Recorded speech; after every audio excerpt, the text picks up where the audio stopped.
세례 요한은 자신과 예수 그리스도를 설명하면서 자신은 땅에서 났고 예수님은 하늘로부터 나신 분이라고 선포했습니다. 그 말은 본질적으로 세례 요한과 예수님은 전혀 다른 존재라는 것을 지금 설명하는 거죠. 그것은 뭐냐면 자신의 정체성을 분명히 하기 위한 요한의 어떤 사전 작업이라고 볼 수 있습니다.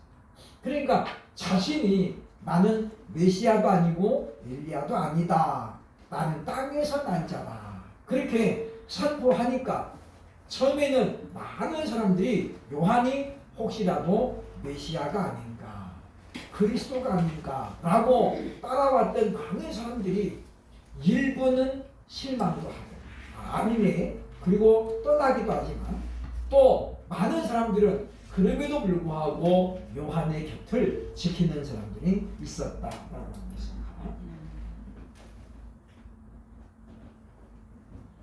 그래서 우리는 자신의 정체성을 분명히 아는 것이 중요하다 그 말이죠. 왜 이게 물리죠? 네. 왜 울리지?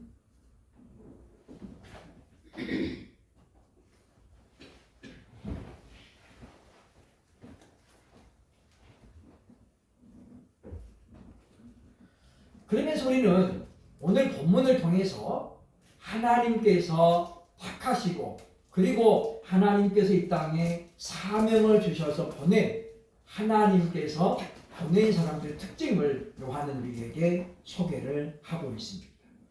그러므로 우리는 이 말씀을 근거로 해가지고 마지막 시대 우리가 분별도 하고 구별도 해야 되겠다는 거죠. 왜냐하면 지금은 자칭 선지자라고 하는 자칭 이세벨이 많이 등장했어요. 그러니까 자칭 선지자 이 무슨 이야기입니까? 하면 정상적으로 인정되지 않는 그런 사람들이 많이 나타나가지고 사람들을 미혹하고 또 그렇게 해가지고 자신들의 부와 명예를 쌓는 사람들이 많아졌기 때문이다라고 하는 것입니다. 그래서 지금 하나님의 사람은 어떤 특징을 갖고 있는 걸 우리가 정확하게 아는 것은 대단히 중요하다라고 볼 수 있습니다. 먼저 하나님 사람의 특징을 오늘 성경은 뭐라고 말하는가? 33절 보면 하나님의 인을 받은 사람이다라고 설명합니다. 그의 증거를 받는 자는 하나님이 참되시다는 것을 인쳤다. 오늘 원문으로 33절을 좀 먼저 소개를 하겠습니다. 호라본 그 말이죠. 호라본. 호가 원래 정관사인데 못하는 또 원래는 그라는 정관사지만은 여기 지금 동사를 받아가지고 못하는 사람을 뜻해 주죠. 그러니까 받은 사람은 그 말이죠. 아우투 텐 마르티리안 그의 그 증거를 받은 사람은 그 말이죠. 인을 쳤습니다. 그 말인데 에스파기센이죠. 에스파기센 인을 쳤다. 호티 것을 무엇을 그 말이죠. 그죠? 호 데우스 하나님께서 알레데스 에스틴 하나님께서 참이라는 것을 인을 쳤다는 거죠. 그러니까 뭐냐면 그분이 누구냐면 지금 그 증거 그의 증거를 그 말이죠. 그분이 누구예요? 예수 그리스도예요.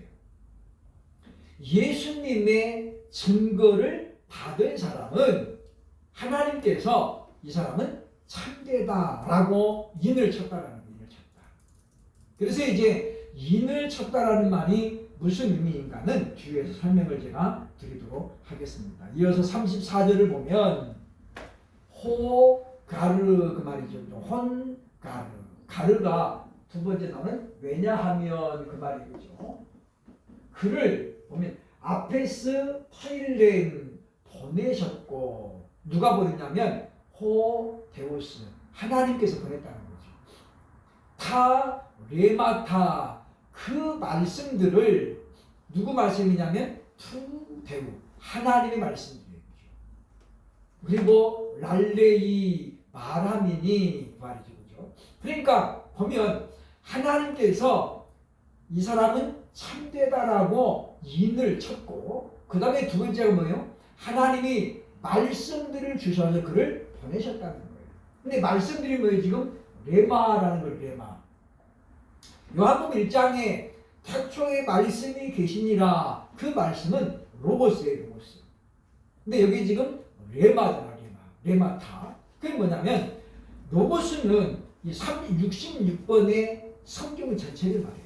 그래서 한마디로 말하면 객관적인 말씀이고 레마는 이 말씀 가운데 하나님이 내게 주신 말씀 주관적인 말씀이라고 그러고 우리가 그걸 레마라고 해요. 그러니까 누가복음 5장에 베드로가 밤새도록 물고기를 잡으려고 했어요. 못 잡았잖아요. 그죠? 그때 예수님이 얘들아 거기가 있나 그러면서 뭐라고 그래요? 깊은 데로 가서 던져라. 그래서 그물이 찢어질 만큼 잡았더라. 그런데 보면 우리가 밤새도록 수고하였지만 잡은 것이 없지만은 주의 말씀에 의지하여 그물을 내리리라. 거기 지금 베드로가 말하는 말씀은 뭐냐면 레마의 말씀, 레마의 말씀. 그러니까 그 예수님이 하신 말씀 깊은 데로 가서 던져라. 그 말씀이 베드로에게 뭘로 왔다는 거예요? 주관적인 말씀으로 팍 와닿았다는 거예요. 그러니까 우리들도 이 레마의 말씀이 많아야 우리가 말씀 중심의 신앙인이 될 수 있다는 거죠. 근데 우리가 이 객관적인 말씀, 성경 66권의 로고스를 우리가 많이 읽고 들으면 성령님이 그 가운데 뭐예요? 조명도 해주시고 깨닫게 도 되셔가지고 우리가 그 말씀 가운데 레마가 생깁니다. 그래서 우리가 보면 하나님의 말씀 가운데 성령님이 내게 주신 말씀을 우리가 한마디로 말하면 레마라고 볼 수 있습니다. 그러니까 보면 하나님께로부터 보냄을 받은 자는 뭐냐면 하나님이 말씀을 넣어주신다는 거예요. 그래서 그는 어떻습니까? 하나님의 말씀만 한다는 거죠. 우, 가르, 우가 부정사예요. 그죠? 뭐뭐 없이 그 말이죠. 가르, 왜냐하면 맨 끝에 토, 푸뉴마, 성령을 메토로 분량 없이 우리말에는 뭐예요? 한량 없이 기도신 보내주시기 때문이라 그 말이죠. 그러니까 보면 여기서 우리가 이제 하나님의 사랑의 특징을 몇 가지로 이제 나눌 수 있겠다라고 하는 것입니다. 그래서 첫 번째 하나님의 인침을 받은 자다라는 것이죠. 그러니까 하나님께서 지금 너는 내 것이다 라고 하나님의 지명을 받은 사람은 하나님이 뭐예요? 인을 쳤다라는 거예요. 계시록 7장 3절 보겠습니다. 시작. 이르되 우리가 우리 하나님의 종들의 입안에 인치기까지 땅이나 바다나 나무들을 해하지 말라 하라. 계시록 7장에 이제 14만 4천 명이 나오거든요. 그러면 그리고 나서 4절부터 쭉 나와요. 그죠? 루벤 지파에서는 인받은 자가 1만 2천 명이요 해가지고 12지파가 쭉 나오죠. 그래서 합치니까 14만 4천 명인데 3절에 보시면 뭐라고 그러냐면 누구의 이마에 치는 인을 치는 거예요? 하나님의 종들의 이마에 치는 거예요. 하나님의 종들. 그러니까 여기 지금 하나님의 종들은 일반 우리 평신도와는 구별이 된다라고 볼 수 있죠. 그러니까 그들이 각 지파에서 전부 돌아온다는 거예요. 그러니까 인을 쳤다라는 것은 뭐냐면 소유관자가 분명히 있다라는 걸 의미하죠. 그렇기 때문에 그 인은 아무나 건들거나 훼손하면 안 된다 그 말이에요. 그래서 정부에서 관리하는 것은 전부 다 인을 치죠. 그죠? 예를 들면 집에 가보면 이제 보면 확인으로 말이지만 전기 계량기에 보면은 인이 쳐 있어요. 나무로 딱 봉인되어 있잖아요. 그죠? 또 우리 수도요금 건침할 때 보면 거기 열어보면 거기도 나무로 인을 쳐 있어요. 그죠? 그게 뭐냐면 그것은 개인 것이 아니고 이건 국가에서 관리한다. 그래서 그것을 훼손하면 처벌을 받아. 왜냐? 그건 내 것이 아니라는 거예요. 그런 것처럼 성령의 인을 받은 사람은 하나님의 사람이고 하나님의 백성이라고 하는 거예요. 그래서 바울은 말하잖아요. 그죠? 우리는 우리 것이 아니라는 거죠. 하나님께서 값으로 사신 바 되었다. 그래서 우리는 하나님의 것이라는 거예요. 그래서 하나님의 사람은 이와 같이 인을 침을 받은 사람이라고 볼 수 있습니다. 그래서 우리 인은 우리 육안으로 안 보이잖아요. 그죠? 하나님, 성령님과 자기밖에 몰라요. 그런데 이 인침을 받은 사람은 그것을 자신의 생활을 통해서 반드시 드러내게 되어 있다는 거죠. 마치 보면 호두머니 속에 어떤 뾰족한 것, 낭중지추라고 하죠. 그죠? 숨길 수가 없잖아요. 그런 것처럼 우리가 하나님의 사람으로 인을 치면, 성령이 인을 치면 그 뭐예요? 어디든지 가다에 그리스도인인 것을 드러내게 돼 있어요. 그래서 손해를 볼지라도 자기 정체성을 드러나게 되죠. 왜냐? 성령의 인을 찾기 때문에 내 안에 성령님이 우리를 어떻게 자꾸 이렇게 불러일으키는 거예요. 그래서 네 정체를 드러내라. 그러니까 우리가 많이 알고 있는 내용입니다만은 우리 코바디스라는 영화에 보면 그 마지막 장면에 시몬 베드로가 로마를 탈출해가지고 도망을 가잖아요. 그러다가 예수님을 만나거든요. 그죠? 그래서 하는 말이 뭐예요? 코바디스 도미네. 주여 어디로 가십니까? 그게 제목이에요. 그죠? 그게 베드로가 던진 질문이에요. 예수님 어디로 가십니까? 그때 예수님이 로마라고 이야기하죠. 그게 무슨 이야기예요? 네가 지금 버리고 가는, 외면하고 가는 로마로 지금 내가 다시 들어간다. 그래서 베드로가 방향을 돌이켜서 로마로 가서 그리고 순교를 당하죠. 그게 이제 교회록으로 AD 68년경에 일어난 사건인데, 그걸 보면 성령의 인을 찾기 때문에 베드로는 구원받은 사람이잖아요. 그러니까 그 순간에 예수님 말씀 들을 때 어떻게 성령님이 그냥 내버려 두잖아요. 그래서 어떻게 다시 로마로 들어가죠. 뭐하러 가는 거예요? 죽으러 가는 거예요. 죽으러 가는 거예요. 그래서 결국은 교회 전승에 의하면 베드로는 십자가를 거꾸로 지고 죽었다.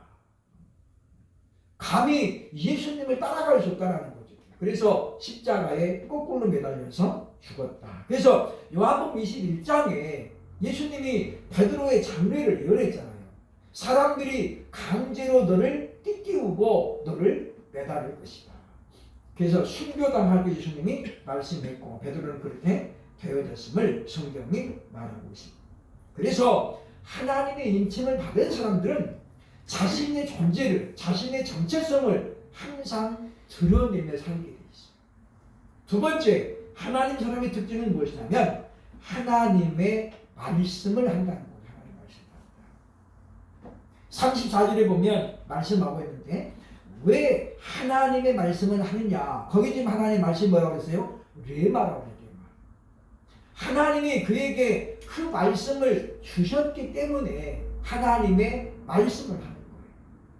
지금은 예언자의 시대가 아니고 선지자의 시대가 아닙니다. 지금은 성령 시대이고 교회 시대죠. 다시 말하면 기록되어진 성경 66권을 통해서 하나님은 일하시고 역사하신다는 거예요. 그러니까 지금도 우리가 구약의 엘리야처럼 예언하기를 꿈꾸고 엘리사처럼 예언하려고 하면 안 된다 그 말이에요. 지금은 예언의 은사로서의 예언이 필요한 것이지 구약 성경처럼 예언자가 필요한 게 아니에요. 예언자나 선지자는 언제까지 존재합니까? 성경이 완결되기 전까지만 존재했어요. 지금은 성경이 완결됐잖아요. 66권으로. 그러니까 66권 외에 또 다른 성경은 있을 수가 없어요. 그러니까 우리가 지금도 이제 보면 예언이라는 것을 구약시대의 예언자처럼 생각하는 사람들이 종종 있는데 그건 하나님의 뜻을 잘 못 알고 있거든. 지금은 은사로서의 예언의 시대예요. 근데 보면 예언의 은사는 말 그대로 뭐예요? 하나님이 주시는 선물이잖아요. 선물. 은사는 곧 선물인데 그건 누구에게나 똑같이 주진 않는다는 거예요. 하나님의 선물이 그 사람의 재능과 그리고 그 사람의 직분에 따라서 하나님이 달리 주시는 거예요. 달리 주시는 거예요. 누구에게나 똑같이 다 선물 주시는 게 아니라는 거죠.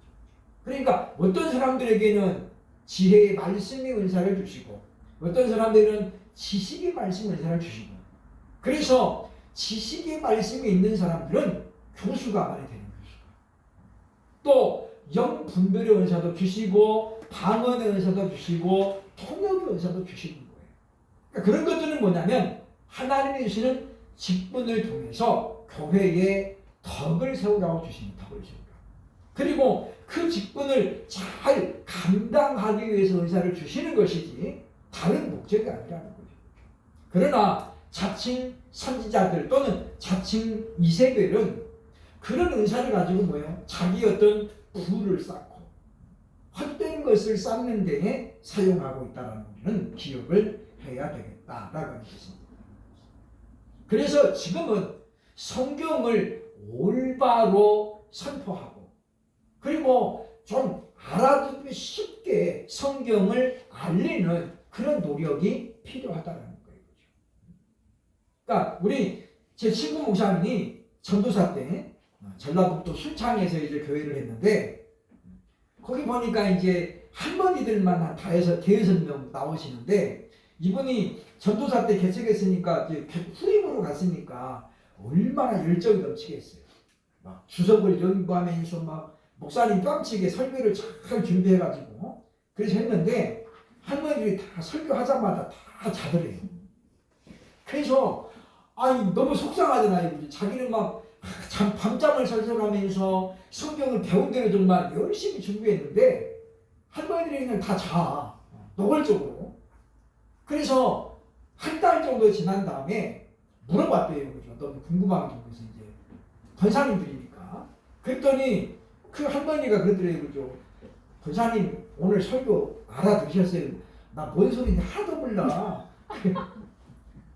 칼바르트 뭐 어쩌고 막 이러니까 그런 사람들 말 처음 들어봤잖아요. 그리고 무슨 맨날 왜 이렇게 무슨 젖꼭지를 잡고 소꼭지를 잡고 아니 그런 거 안 했는데 아까 그런 말 했잖아요. 맨날 그게 뭐예요? 적극적인 사고방식 소국 이걸 많이 하니까 이거 할머니는 뭐예요? 왜 젖꼭지를 잡았어요? 왜 소꼭지를 그래가지고 이게 지금 그런 대목이 아닌데 그래서 뭔 소리인지 하나도 모르더라고요. 그래서 한 달쯤 지난다 이분이 주석책을 다 덮어놨어요. 그건 어디 가서 해야 돼? 그런 설교는 도시에서 좀 젊은 사람들 놓고 해야 돼. 저도 우리 교회 설교하면서 신학자들 이야기 잘 안 하잖아요, 그죠? 제가 몰라서 안 하는 게 아니에요. 그런 거 많이 하면 여러분들이 머리 아파. 그래서 안 하는 건데. 그래서 그분이 그 다음부터 어떻게 해야지 아주 최대한 쉽게. 그래서 그냥 설명하듯이 설교를 했대요.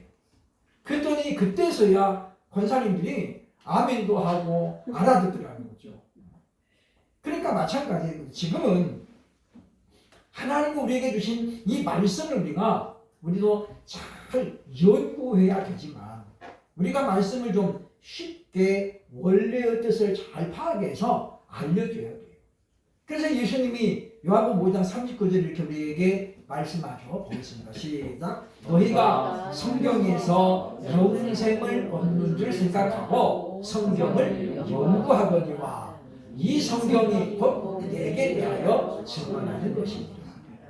지금 예수님이 누구에게 하는 말이냐면 많은 무리들에게 하는 말이에요. 그러니까 무슨 이야기냐면 우리는 성경을 어떻게 해야 되는 거예요? 연구해야 된다는 거예요. 뭘 하려고요? 영생을 얻기 위해서. 그런데 이 성경이 누구에게 대해서 이야기하냐고요? 예수님에 대해서. 그러니까 우리가 성경을 자꾸 읽으면 누가 보여야 돼요? 예수님이 자꾸 발견돼야 돼요. 창세기에서도 예수님이 발견돼야 되죠. 왜? 앞으로 오실 메시아에 대한 이야기가 창세기에도 나오잖아요. 그러니까 우리가 성경을 보면서 아 이거는 오실 메시아에 대한 그림자적인 얘기구나 또는 예표적인 사건이구나. 그걸 우리가 자꾸 발견해내야 돼. 그래서 그것이 바로 구속사적인 관점으로 성경을 보는 거예요. 그냥 아담으로 끝나는 게 아니라 바울은 그러잖아요. 첫째 아담이 나오고 둘째 아담이 나와요. 그러면 이 아담은 곧 오실 메시아의 예표적인 인물이에요. 그리고 보면 아담과 하와가 죄를 지을 때 하나님이 짐승을 잡아가지고 가죽옷을 지어 입혔잖아요. 그럼 거기에서 희생되어진 짐승은 바로 누구를 뜻해요? 우리 죄를 위해서 죽으실 예수 그리스도를 의미합니다. 그러니까 창세기도 보면은 오실 예수님에 대한 그림자적인 이야기가 다 담겨져 있다는 거죠. 그러니까 우리가 구속사적인 즉 예수 그리스도를 발견하면서 성경을 우리가 읽어야 된다. 그래서 이 성경이 뭐라고 해요? 연구해야 된다. 성경은 우리가 연구해야 돼. 부지런히 읽고 묵상하고 그러면서 어떻게 그걸 붙들고 기도해야죠. 하나님 이게 무슨 뜻인지 도무지 알 수가 없습니다. 성령님께 도움을 구해야 됩니다. 그래서 우리가 하나님이 택하신 사람은 하나님의 말씀을 전한다라고 하는 것인데 지난번에 이야기했습니다만은 우리가 하나님의 말씀을 전하면서 맞는 것도 있고 틀리는 것도 있는 것은 뭐예요? 그건 레마가 없기 때문이라는 거죠. 그래서 우리가 말씀 시간에는 보면 우리가 하나님의 말씀을 전하려고 애를 써야 돼요. 낮에도 아까 제가 김영남 잠깐 이야기했습니다만은 사업을 하는 장로님이 계셨는데 이분이 이제 목사님이 되니까 설교 시간에 뭐 이야기하는 거예요? 맨 사업 이야기만 하는 거예요. 자기가 주유소를 2개를 갖고 있는데 원래는 3개였었는데 하나를 정립했고 그런 얘기만 맨 하니까 성도들이 뭐 처음에는 은혜가 됐는데 뭐 자꾸 똑같은 소리 하니까 은혜가 안 되더라고요. 성경은 우리가 같은 소리를 해도 성령의 역사가 다르기 때문에 은혜가 되지만 다른 이야기는 그렇지 않다는 것입니다. 세 번째 하나님 사람의 특징은 뭐냐면 성령으로 충만하다는 거죠. 34절에 보면 말씀합니다. 이는 하나님이 성령을 한량없이 주십니다. 그러니까 우리가 하나님의 말씀을 올바로 연구하고 그 말씀을 올바로 전하려면 성령의 충만함을 받아야 된다. 그러니까 우리가 성령의 도움이 없이 우리가 설교하면 어떻게 돼요? 그 말씀이 자꾸 이제 가벼워지고 드라이해져요. 그래서 성도들이 어떻게 해요? 자꾸 자요. 그죠? 우리 밥 먹고 나면 졸림이 돌리는데 그것도 보면 설교자에게 책임이 있어야 되죠. 그러니까 이게 어떤 분들이 처음에 설교 시간에 그냥 완전히 수면제가 돼가지고 그런 분도 있는데 우리가 본인도 물론 말씀을 들으려는 열정이 있어야 되고 그러나 그만큼 또 설교자가 성령의 충만함을 입어야 된다는 것입니다. 하나님의 말씀은 원래는 뭐예요? 베일에 쌓여져 있죠. 그래서 하나님이 계시해줬어요. 계시. 그게 뭐냐면 베일을 벗김으로 공개하는 거죠. 공개하는 거. 그럼에도 불구하고 우리가 봐도 이게 뭐냐라는 말씀들이 성경에 어떻게 해요? 중간중간에 숨겨져 있어요. 그러니까 말 그대로 써보지 못하면 모르는 것들이 많이 있다라는 거죠. 우리가 휴대폰도 갖고 있지만 휴대폰 안에 기능이 얼마나 많습니까? 그걸 다 쓰는 사람이 별로 없다라는 거예요. 컴퓨터가 요즘은 굉장히 우리 실생활에 도움을 많이 줍니다. 그러나 모르면 어떻게 해요? 못 써먹어요. 저도 이제 한글은 제가 할 줄 아는데 엑셀은 쓸 줄을 몰라가지고 어떤 분들이 그 엑셀이 얼마나 사용할 편한데 모르냐. 못 배워가지고 못 쓰는 거예요. 그렇죠? 그러니까 그런 것처럼 우리가 성경이 66권이 다 한글로 되어 있지만 한 번 읽으면 다 아는 게 아니라는 거예요. 그때 우리가 성령의 도우심을 구해야 된다라는 겁니다. 그래서 우리가 성경은 그냥 아무렇게나 풀면 안 된다는 거죠. 그렇죠? 그래서 바울은 성령의 충만을 받아야 된다고 말하면서 이렇게 이야기합니다. 고린도서 14장 5절에 보겠습니다. 합니다. 시작. 나는 너희가 다 방언 말하기를 원하나 특별히 예언하기를 원하노라. 그러니까 예언의 은사가 선물인데 아까 얘기했죠. 하나님이 누구에게나 똑같이 주는 건 아니라는 거예요. 근데 바울이 지금 저렇게 권면하는 건 뭐냐면 이 예언의 은사를 사모하라는 거죠. 그러면서 우리가 집에 있을 때 성경을 우리가 개인적으로 읽어가면서도 성령의 도우심을 구하라는 거예요. 그러면 성령님이 우리에게 가정교사가 되셔서 말씀을 어떻게 해요? 감춰진 말씀들을 깨닫게 해주신다는 거죠. 밝히 보여주시는 거예요. 조명하신다라는 거죠. 그죠? 그래서 우리가 말씀을 깨닫게 된다라고 볼 수 있습니다. 그래서 베드로는 경고하기를 뭐라고 했습니까? 성경을 우리가 함부로 풀으면 안 된다. 그러면서 성경의 특징을 베드로후서 1장 20절 21절에 이렇게 설명하죠. 봅니다.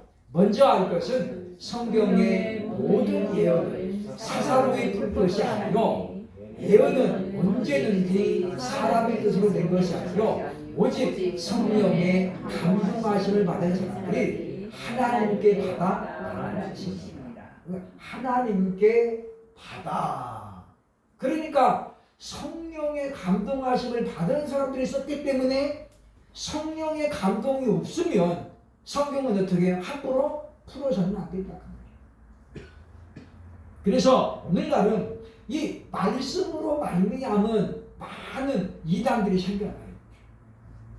그래서 우리가 성경을 우리가 연구할 때는 항상 우리가 성령의 도우심을 구해야 된다라고 하는 것입니다. 그래서 이제 베드로는 하나님의 말씀을 우리가 보면 어떻게 대해야 할 것인가를 우리에게 말씀해 보죠. 3장 16절 다시 보겠습니다. 시작. 또 그 모든 편지에도 이런 일에 관하여 말하였으되 그 중에 알기 어려운 것이 더러 있으니 무식한 자들과 굳세지 못한 자들이 다른 성경과 같이 그것도 억지로 풀다가 스스로 멸망에 이르느니라. 여기 지금 억지로라는 말이 무슨 뜻이냐면 교묘하게 그런 뜻이에요. 그러니까 다른 성경과 같이 그런 말이 나오잖아요. 그죠? 그러니까 보면 우리가 성경에는 어려운 것이 더러 있다는 거예요. 그러니까 많지는 않은데 그게 가끔씩 있다라는 거잖아요. 근데 그걸 우리가 교묘하게 풀면은 안 된다. 여기 교묘하다는 것 뜻이 여러 가지가 있습니다. 그러면 자기 입장에 유리하게 푸는 거. 아전인수격이죠. 그죠? 그러니까 똑같은 말씀인데 자기 입장에 유리하게 해석을 하면 그럼 뭐예요? 그게 성경을 억지로 푸는 거예요. 그러니까 우리가 성경에 보면 뭐 부정적인 짐승들이 가끔씩 나오죠. 그죠? 그런데 이제 보면 뭐 신천지 같은 경우는 그런 단어들을 목사들이라고 이야기하죠. 여기 성경에 개가 나오면 이거 오늘날 목사들을 말한다. 막 이렇게. 그러니까 그렇게 교묘하게 그렇게 풀면 안 된다. 그래서 우리가 하나님의 말씀을 올바로 전하는 사람은 성령의 도움이 없이는 불가능하다는 우리가 기억을 해야 되겠다는 것입니다. 그 다음에 네 번째, 하나님 사랑의 특징은 뭐가 있냐면 영생과 순종이 있다는 거죠. 36절 보면 이렇게 말합니다. 아들을 믿는 자에게는 영생이 있고 아들에게 순종하지 아니하는 자는 영생을 보지 못하고 도리어 하나님의 진노가 그 위에 머물러 있느니라. 그러니까 하나님이 택하신 사람은 두 가지 특징을 갖는데 하나는 뭐예요? 영생을 얻었다는 거죠. 그래서 우리가 요한복음 5장 24절에 봤습니다만은 사망에서 생명으로 옮겼고 그래서 뭐예요? 사망에 이르지 아니하나니. 그러니까 주님이 지금 분명히 선포하는 거예요. 그래서 하나님께서 많은 사람들 가운데 지명해가지고 너는 내 것이다 라고 부르는 사람은 뭐예요? 영생을 얻었다는 거죠. 그렇기 때문에 비록 이 세상에 살고 있지만 그런 사람들이 어떻게 해요? 세상에 속한 자가 아니에요. 누구에게 속했어요? 하나님께 속했고 예수님에게 속했다는 거죠. 그래서 그런 사람들은 가치관이 분명히 다릅니다. 그러니까 영생을 얻지 못한 사람은 신앙생활을 해도 어떻게 해요? 자꾸 땅의 것들에 연연하죠. 그러니까 땅의 것들을 자꾸 소망하고 그리고 뭐예요? 그런 세상을 살아요. 그리고 행복도 뭐예요? 자꾸만 어떤 물질적인 것 그런 걸로 행복의 기준을 삼는다는 거죠. 그러나 영생을 얻은 사람은 뭐예요? 그렇지 않다는 거예요. 그래서 아무것도 없어도 기뻐하고 그리고 뭐예요? 할 수 있으면 주를 위해서 살아가려고 애쓴다는 것입니다. 그 다음에 또 하나가 뭐냐면 순종한다는 순종한다. 아들에게 순종하지 아니하는 자는 영생을 보지 못했다. 그 말은 무슨 말이에요? 순종하지 않는 자는 이미 구원받지 못했다는 거예요. 그 뒤집으면 뭐예요? 하나님의 사람은 하나님의 말씀에 전적으로 순종하는 삶을 살아간다는 겁니다. 왜냐하면 그것은 하나님을 사랑하기 때문이라는 거죠. 성경은 우리가 하나님을 사랑하면 그 결과를 우리에게 계속 요구해요.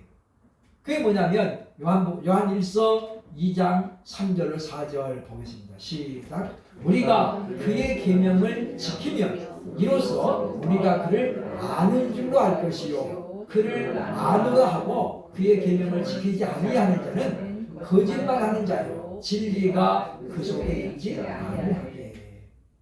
우리가 하나님을 안다 그 말은 무슨 말이에요? 체험을 통해서 하나님을 경험했다는 거잖아요. 그래서 내가 믿는 하나님은 이런 하나님이야. 그건 뭐냐면 경험해보지 몰라요. 그러니까 우리가 하나님을 이론적으로만 알면 안 된다는 거예요.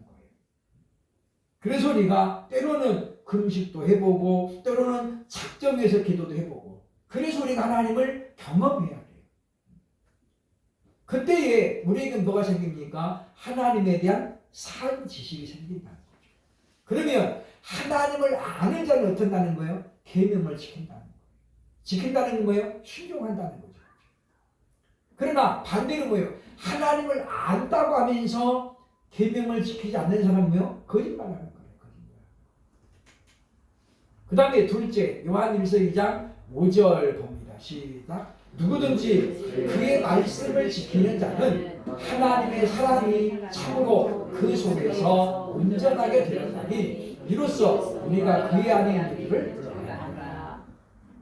말씀을 지키는 자는 순종하는 자는 하나님을 향한 사랑이 그 안에 있다는 거죠. 뒤집으면 뭐예요? 하나님을 사랑하는 사람은 반드시 뭐예요? 그 말씀을 지키게 되어 있다는 거죠.